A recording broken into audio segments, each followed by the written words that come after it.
اکثر دفعہ غامدی صاحب کے حوالے سے ساحل ادیم بھائی یہ فرماتے ہیں کہ غامدی صاحب یہ کہتے ہیں کہ جہاد تبھی کیا جائے گا جب ہمیں 100% یقین ہو کہ ہم جیتیں گے۔ تو اس کے حوالے سے ساحل بھائی نے یہ فرمایا کہ قرآن پاک کے اندر تو اللہ پاک اس کے مخالف بات فرماتے ہیں کہ تم ہلکے ہو یا پھر بھاری ہو، جہاد کے لیے نکلو۔ تو یہ تو بظاہر ہمیں معلوم ہوتا ہے کہ قرآن پاک واضح الفاظ کے اندر یہ بیان کر رہا ہے کہ طاقت ہو نہ ہو ہمیں جہاد کے لیے نکلنا چاہیے۔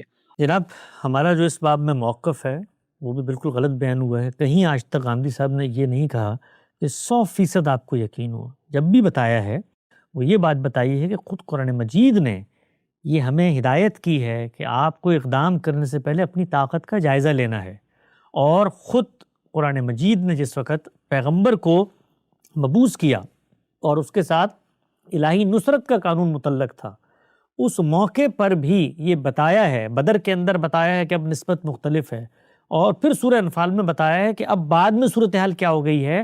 تو اس سے ہمیں سیکھنا چاہیے ہے کہ اگر اس دور میں بھی نسبت تناسب کا خیال کیا جا رہا ہے تو آج بھی اقدام کرتے ہوئے ہم اس چیز کا جائزہ لیں گے۔ کبھی آج تک ہماری زبان پر یہ ہے کہ 100% یقین ہو۔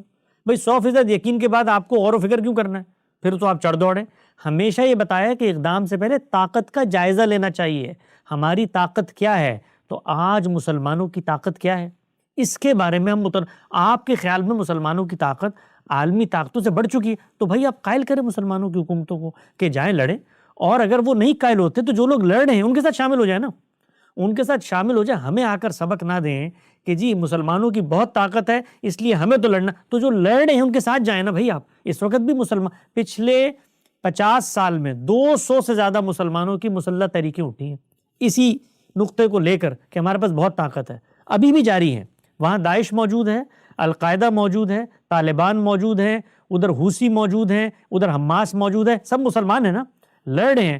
تو آپ جائیے، اگر آپ کے نقطہ نظر کے مطابق مسلمانوں کو طاقت حاصل ہے تو جا کر لڑیں۔ یہ تو اطلاق کا اختلاف ہے، یعنی ہم یہ کہتے ہیں طاقت نہیں ہے، آپ کہتے ہیں تو پہلی چیز یہ سمجھیں کہ قرآن مجید نے خود یہ بتایا ہے کہ طاقت کا تناسب دیکھا جائے، 100% کی کہیں بات نہیں ہو رہی، تناسب دیکھا جائے گا۔ آپ کے لحاظ سے بھئی معاملہ جو ہے وہ 70-30 کا ہے، ہمارے پاس 70 طاقت ہے ان کے پاس 30 ہے، یا 60-40 کا ہے، ہم لڑیں گے تو لڑیں۔ آپ کو کس نے روکا ہے؟ آپ کو، آپ جائیے اس کے لیے، پھر ہمیں گفتگو کر کے آپ ثابت کر دیں طاقت سے۔ اس وقت جب کہا جاتا طاقت ہے، کہتے ہیں مجھے F-16 دو، میں جا کے وہاں پر مار کے آتا ہوں، تو بھائی پھر F-16 جن کے پاس ہے وہ نہیں دیں گے نا آپ کو، اس لیے کہ وہ سمجھتے ہیں کہ طاقت نہیں ہے۔ ان کو قائل کریں جا کر کہ ہمارے پاس طاقت ہے، لہٰذا ہمیں پوری دنیا پر یلغار۔ وہ نہیں قائل ہوتے نا، اور وہ قائل کیوں نہیں ہوتے؟ اس لیے کہ طاقت وہ ان کے پاس ہے، وہ جانتے ہیں کتنی طاقت ہے۔ یہ ہو گئی پہلی بات۔ تو اس میں تو کوئی دو رائے نہیں ہے کہ قرآن مجید نے یہ بتایا ہے، یہ پوری فقہ کی یہ بحث ہے بھائی، کہ ظلم اور عدوان کہیں پر ہو، اس سے جہاد فرض نہیں ہو جاتا، سبب کا تحقق ہوتا ہے، معنی کا ازالہ ہوتا ہے۔ معنی وہ چیزیں جو آپ کو روکتی ہیں ان چیزوں سے، اور شرائط کو پورا کیا جاتا ہے۔ وہ ریاست اعلان کرتی ہے، وہ سب چیزوں کا جائزہ لیتی ہے، وہ پیش بندی کرتی ہے، وہ نتائج کو دیکھتی ہے کہ بعد میں کیا، وہ طاقت کا جائزہ، یہ سب کام انہوں نے کرنا ہے۔ یہ میں نے آپ نے بیٹھ کے فیصلے نہیں کرنا کہ طاقت بہت ہو گئی ہے۔ جن کے پاس طاقت ہوتی ہے وہ یہ بتاتے ہیں کہ طاقت کی حقیقت کیا ہے۔ تو اس کے بعد جہاد لازم ہوتا ہے۔ پوری اسلامی تاریخ، پوری اسلامی فقہ، پورا اسلامی قانون، پورا قرآن مجید، پوری سیرت کا مطالعہ یہی چیز بتا رہا ہے۔ خود قرآن مجید نے روکا، بھئی مکے میں کیوں روکا؟ کہ کفو، تم روک دو اپنے ہاتھوں کو قتال سے۔ کیوں روکا قرآن نے؟ تو آپ کہتے ہیں طاقت کیا بھی کمزور، اب میں بتاؤں گا، جو غلط فہمی ہوتی ہے وہ بھی آگے بتاتا ہوں، جو سورہ توبہ کی آیت کا بالکل غلط حوالہ، سیاق و سباق کو کاٹ کے حوالہ، بغیر سوچے سمجھے حوالہ، اور یہ تعریف ہے قرآن مجید کی۔ یہی کیا کرتے تھے یہ جو پچھلی قوموں کے لوگ تھے، وہ یہ نہیں ہوتا، یہ یوں نہیں ہوتا کہ قرآن کی آیتوں کو آپ تبدیل کر دیں، یہ بڑا مشکل کام ہے، یہ ناممکن۔ اس کے جو معنی ہیں، اس کے جو مفاہیم ہیں، اس کو وہاں سے اٹھائیں اور خود ساختہ تشریحات اس کے اندر آپ داخل کر دیں، تو طاقت دیکھی جائے گی۔ یہ دین کا حکم ہے، اسی لیے دین نے 13 سال مکے میں اقدام کی اجازت نہیں دی۔ کیوں نہیں دی؟ طاقت تو کوئی چیز نہیں ہوتی، کیوں نہیں دی؟ اسی لیے نہیں دی۔ اور پھر بتایا کہ اب ہم اجازت دے رہے ہیں، اس قانون کے ساتھ دے رہے ہیں۔ اس قانون کے اندر پھر بتدریج اللہ تعالیٰ نے روکا، کہیں پہ اجازت دی، کہیں پہ اذن دیا۔ اسی قانون نے صلح حدیبیہ کروائی۔ کیوں کروائی بھائی؟ طاقت کی تو کوئی چیز نہیں ہوتی، جا کے لڑ بڑ لیتے، اور نتائج تو خود قرآن نے بتایا۔ صحابہ اس وقت جذبے سے تھے. قرآن نے فتح مبین کی نوید ہے اس لیے کہ اس کے نتیجے میں جو مقاصد تمہیں حاصل ہوں گے مکہ میں جو لوگ اس وقت بیٹھے ایمان لا کے ان کو وہاں سے نکالنا مقصود ہے. تو یہ ساری چیزیں دین کا طریقہ ہے اور فقہ و تدبر یہی سکھاتا ہے. یہ ظاہریت کا منہاج ہے کہ آپ فساد کا منہاج ہے کہ چیزوں کو اٹھائیں اور اٹھا کر لوگوں کو کہیں جہاد فرض ہو گیا لہٰذا نکلو اور جا کے چڑھ دوڑو. یہ پہلی بات. دوسری چیز جس چیز کا حوالہ دے رہے ہیں کہ ہلکے ہو یا بھاری ہو تمہیں کبھی اس کو کھول کے پڑھا کہ وہ کہاں ہے؟ سورہ توبہ کے اندر ہے. سورہ توبہ برات کی صورت ہے, عذاب کی صورت ہے, اسی لیے اس میں بسم اللہ نہیں لکھی جاتی. کس وقت نازل ہوئی ہے؟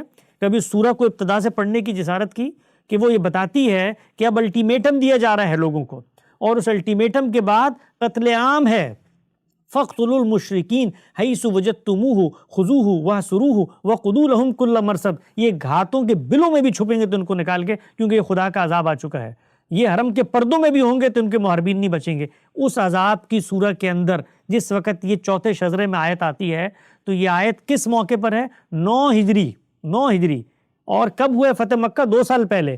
تو 9 ہجری میں اس سے پہلے حنین ہو چکی. تبوک کے موقع پر جب مسلمانوں کو مکہ فتح ہو چکا, ریاست بن چکی, غلبہ بن چکا, ہر چیز ہو چکی, تو وہاں پر یہ بتایا گیا 9 ہجری میں کہ اب تمہاری سلطنت سے مقابلے پہ رومی آئے ہوئے ہیں. تمہاری طاقت مسلمان اس وقت 313 تھے, 30,000 کا لشکر تھا. ان کے پاس جو اس وقت سرمایہ تھا وہ ان کے ساتھ لڑنے کے لیے کافی تھا. کسی نے نہیں کہا 100% برابر تھا, لڑنے کے لیے کافی تھا. اس موقع پہ منافقین نے پیٹیں پھیرنے کی کوشش کی اور کہا کہ اتنی گرمی ہے اور اتنی مشکل سفر ہے اور اتنا تردد ہے, اس کے اندر ہم کیسے لڑیں گے؟ تو اس موقع پر قرآن نے یہ کہا کہ ہلکے ہو یا بھاری ہو تمہیں نکلنے کا اذن ہو چکا ہے. وہ اذن رسول خدا نے پہلے جہاد کی فرضیت کا طے کر لیا تھا اللہ کے حکم سے کہ اب لڑنا ہے. اللہ نے بتا دیا تھا کہ لڑنا ہے. اس میں جو لوگ کوتاہی کر رہے تھے ان کو تنبیہ کی گئی ہے کہ بھائی یہ ہو چکا ہے, سب چیزیں ہم دیکھ چکے ہیں, ہمارے پاس طاقت بھی ہے, قدرت بھی ہے, صلاحیت بھی ہے, موقع بھی ہے, وقت بھی ہے, فتح مکہ بھی ہو گئی, حنین بھی ہو گیا, اب یہ تبوک کا مارکہ ہے. تو ان پھر منافقین جو اس میں پیچھے رہ گئے ان کی پھر سزائیں بیان ہوئی ہیں صورت. تو ایک آیت کو ادھر سے کاٹیں ادھر سے کاٹیں, اس سے اپنی من پسند توضیح نکالیں اور نکال کے مسلمانوں کو کہیں طاقت واقت کوئی چیز نہیں ہوتی, بھائی ہمیں تو لڑنا ہے. تو بھائی لڑنا ہے تو پھر کیمرے کے سامنے بیٹھ کے بھاشن نہ دیں, پھر آپ جائیں لڑنے کے لیے. مسلمانوں کی ملت کو کٹوانا ہے, بچوں کو مروانا ہے, فساد پیدا کرنا ہے تو نکلیں. پھر ہمیں کیوں درس دیتے ہیں؟ اس طرح کے جو نقطہ نظر کے لوگ ہیں یہ اور جہاد کا نام لینا اس کسی مسلمانوں کی ریاست میں, اس کے اقدام پر ابھارنا, لوگوں کو یہ کہنا کہ جہاد فرض ہو چکا ہے, یہ صرف ریاست کی ذمہ داری ہے. یہ حکم متعلق ہی نظم اجتماعی سے ہوا ہے. اگر کوئی شخص یہ کام کرتا ہے کہ وہ ریاست کا یہ اختیار ہاتھ میں لے, یہ ہائی ٹریزن ہے اسلامی فقہ کی نظر میں, یہ فساد فی الارض ہے اسلامی فقہ کی نظر میں. یعنی اسلامی حکومت میں کسی ایسے شخص کو جو جہاد کے اذن پہ لوگوں کو ابھارے کہ جہاد فرض ہو چکا ہے, یہ فساد ہے. یہ اللہ کا حکم ارباب الوقت سے متعلق تھا, نظم اجتماعی سے متعلق تھا, انہوں نے فیصلہ کرنا ہے. اگر اس طرح افراد کے ہاتھ میں دے دیں یہ تو پوری ملت کو کٹوا کے مروا کے فارغ کر کے بیٹھے ہوئے ہوں. تو اسی لیے قرآن مجید کے باب میں, قرآن مجید کا یہ اعجاز ہے, اس کا یہ کمال ہے کہ وہ کسی چیز کو تشنہ نہیں چھوڑتا, ایک ایک چیز خود بتاتا ہے. تو ہلکے ہو یا بھاری ہو جہاد کرو. ذرا آیت کو آگے پیچھے پڑھ کے بتائیں نا کہ کس موقع پر کن لوگوں کو کیوں کہا گیا ہے, اس کا جہاد کے قانون سے کیا تعلق ہے, اور جو قانون خود قرآن مجید نے بیان کیا ہے وہ قانون کیا ہے, اس میں طاقت کے بارے میں کہا گیا کہ نہیں کہا گیا, اور کس شخص نے کہا ہے کہ 100% یقین ہو تب آپ نے لڑنا ہے. تو میرا یہ خیال ہے کہ ان چیزوں کو دیکھیں, اس کے بعد تنقید کا شوق پورا فرمائیں.